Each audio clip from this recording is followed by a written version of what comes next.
warahmatullahi wabarakatuh. Selamat siang, salam sejahtera untuk kita semuanya. Teman-teman, saya ucapkan terima kasih atas kehadirannya memenuhi undangan kami dalam rangka pasca revisi Permendak 36. Ya, saya bersama Pak Gatot, mewakili Pak Dirjen Bea Cukai, ini teman-teman Kemendak dari Pak Polres Bandara, ya, ini Pak Dirjen, Pak Budi. Tadi kita lihat pasca revisi memang nggak ada soal lagi, lancar. Apalagi tadi itu yang landing keluar banyakan dari Hong Kong, dari Taiwan, dari Dubai gitu ya, dari negara-negara yang memang masuk dan keluar tenaga kerjanya itu terdidik, terlatih, nggak ada masalah sama sekali gitu. Tapi memang kita belum lihat yang dari Malaysia misalnya, itu belum. Tapi kalau yang tadi yang turun itu Taiwan, Hong Kong, Dubai, Qatar, itu nggak ada masalah.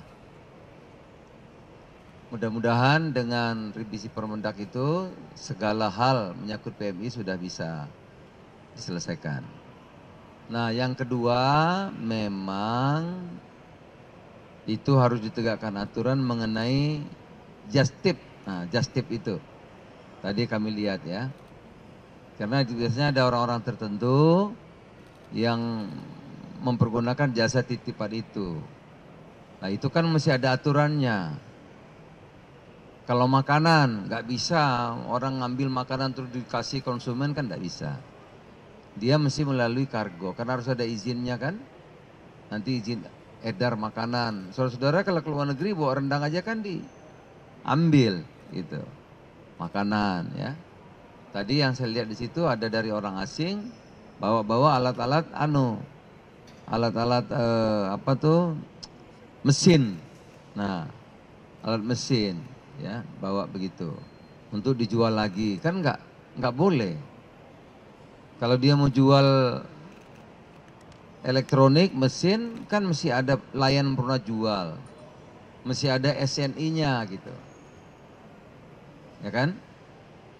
Kenapa mesti dibawa seperti orang ketakutan begitu?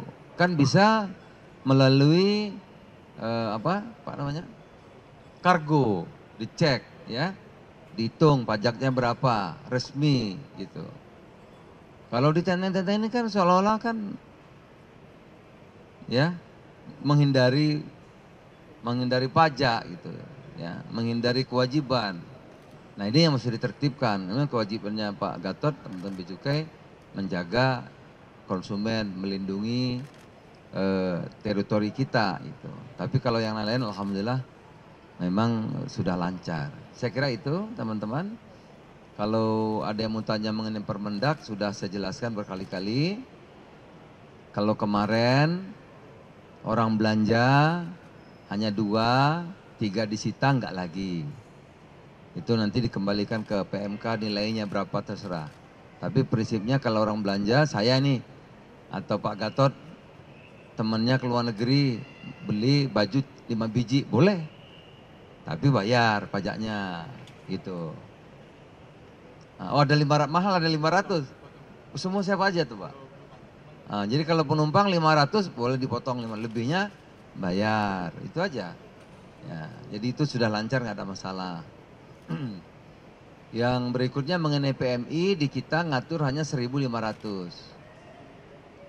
1.500 nilainya ya bebas, ya kan? Lebih dari itu ya bayar. Kalau nggak salah 7,5% Pak ya. Ya PMI itu 7,5 lebih murah bayarnya. Lain-lain silahkan diatur oleh PMK. Kami nggak ngatur lagi. PMK 203. Jadi kita nggak lagi. Kalau dulu masukin Permendak semua ya rame, itu yang bikin rame. Karena sebetulnya bukan di kita, ngaturnya di fiskal pajak di PMK. Apalagi ya? Nah, yang PMI kalau masih ada yang tertahan kemarin, ya karena sudah direvisi Permendaknya berlaku surut. Jadi yang kemarin-kemarin boleh pakai Permendak ini. Jadi tidak ada alasan, wah ini Permendak lama nggak berlaku. Ya, yang misalnya mulai Desember, Januari, Februari kalau ada yang nggak beres, pakai Permendak ini boleh. Gitu. Saya kira demikian. Ada yang mau tanya? Ya.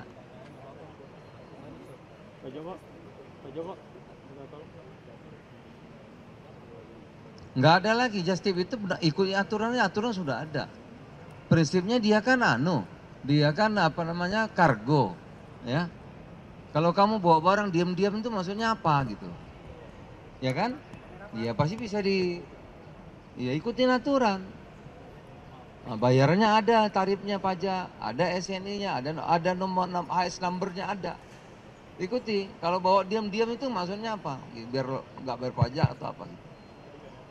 Nggak ada. Ya dia harus memenuhi SNI, dia harus bayar pajak kan. Kalau makanan tuh nggak sembarangan, mesti ada izin edarnya, ya kan. Kalau makanan harus ada sertifikat. Oktober harus ada sertifikat halal gitu. Ya kalau diam-diam kan nggak bisa begitu. Itu jelas melanggar gitu. Ikut aturan. Nggak perlu diatur baru lagi.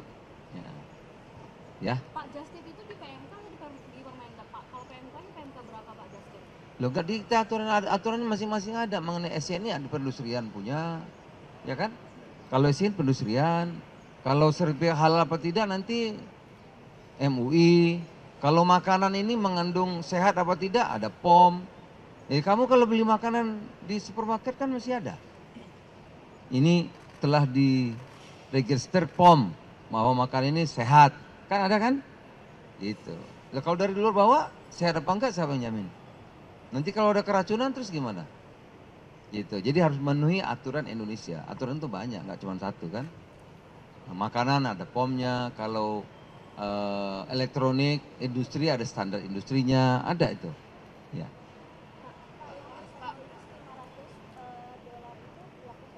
Itu PMK, nggak di saya.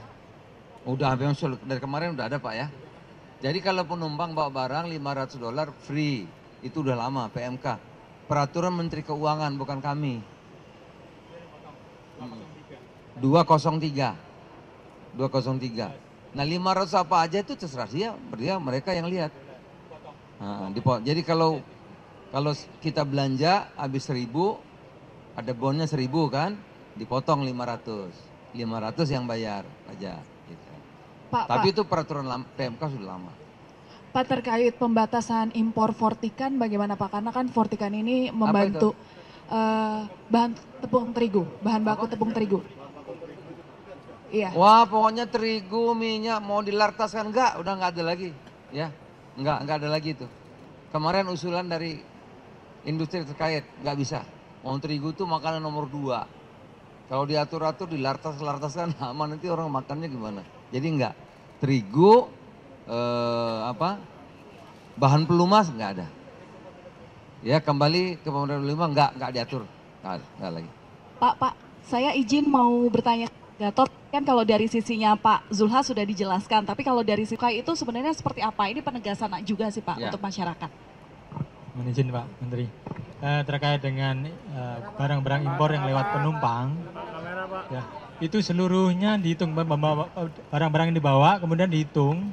Misalnya tadi Pak Menteri menyampaikan ternyata total harganya dinilai itu 1.000 US dollar, kemudian dipotong dulu 500 US dollar, itu untuk insentif bagi penumpang. Per penumpang dapatkan pengurangan 500 US dollar, lebihnya yang 500 baru dihitung biaya masuk pajak dalam rangka impor, gitu ya. Oke, itu ya jelas ya. Jadi itu. Ada bonnya ya. Misalnya kalau kita beli sepatu ada bonnya dong. Kan ada bonnya, kwitansinya itu kan. Itu nanti yang dasarnya dari situ ngitungnya. Gak bisa bilang, wah ini cuma saya beli $10 Pak. Gitu. Bonnya mana? Nggak ada. Enggak, kata ini cek di list kita ini harganya $1.000 ya, ketahuan juga. Gitu. Lebih bagus ya kalau jujur belinya sekian ya sekian gitu. Cukup ya? boleh dipakai Permendak yang baru, revisi. Ya kalau lebih bayar, yang nggak bayar 1.500. 1.500 nggak bayar kan, PMI 1.500 nggak bayar. Kalau lebih nilainya itu lebih apa tidak tergantung dari PMK, bukan saya tugasnya. Ya itu di sana nanti yang nilai, ya dari Bea Cukai. Terkait sertifikasi halal kan di Kemendak ada target bulan Oktober tuh semua FNB. Oktober itu harus mulai halal. Ada strateginya nggak Pak untuk mencapai target? Nah itu kan bagiannya lembaga lain kan, ya gitu. Tapi kita nanti PKTN akan melihat karena kita di Kemendak tuh ada perlindungan konsumen. Nah kita tidak ingin konsumen itu dirugikan, yang paling penting. Mulai dari sertifikat, jaminan, SNI, ya kan, izin edar, timbangan, jumlah timbangan, ukuran liter, itu di kita memang harus dilindungi. Ya, ukuran liter harus benar, timbangannya harus benar, gas harus benar ukurannya, gitu. Jangan saya merugikan konsumen. Nah, sertifikat halal, kalau makanan sehat, ya higienis gitu, itu semua nanti mulai Oktober itu mulai lebih tegas. Kalau ada yang tidak, ya tentu akan ditertibkan. Sekira demikian ya. Kenapa? Belum. HET beras kan Bappenas, ya, Badan Pangan Nasional. Yang nentukan harga berapa nggak saya lagi. Iya, itu Bappenas. Apa? Keraton boleh. Cuman saya bilang sama teman-teman asosiasi yang di Kalimantan itu, mbok diatur. Karena kalau nggak diatur itu kasihan petaninya. Murah sekali harganya. Sekarang mungkin harganya tinggal berapa ya? Mungkin dari harga awal itu tinggal 5%. Karena nggak diatur. Kalau diatur di kota misalnya ya, petaninya harganya bagus, tanamannya juga nggak cepat rusak kan. Ini kan berebut berlomba-lomba, semua jual, ya nggak diatur, akhirnya harganya hancur gitu. Soal pabrik bata yang tutup Pak. Hah? Soal pabrik bata yang tutup itu, kalau dari Kemendak sendiri untuk mendongkrak industri alas kaki bagaimana Pak? Melihat dari Oh itu soal lain lagi. Cukup dulu ya. Dah itu aja dulu. Terima kasih. Selamat siang. Assalamualaikum warahmatullahi wabarakatuh. Pak, soal yang Eko Patrio Pak.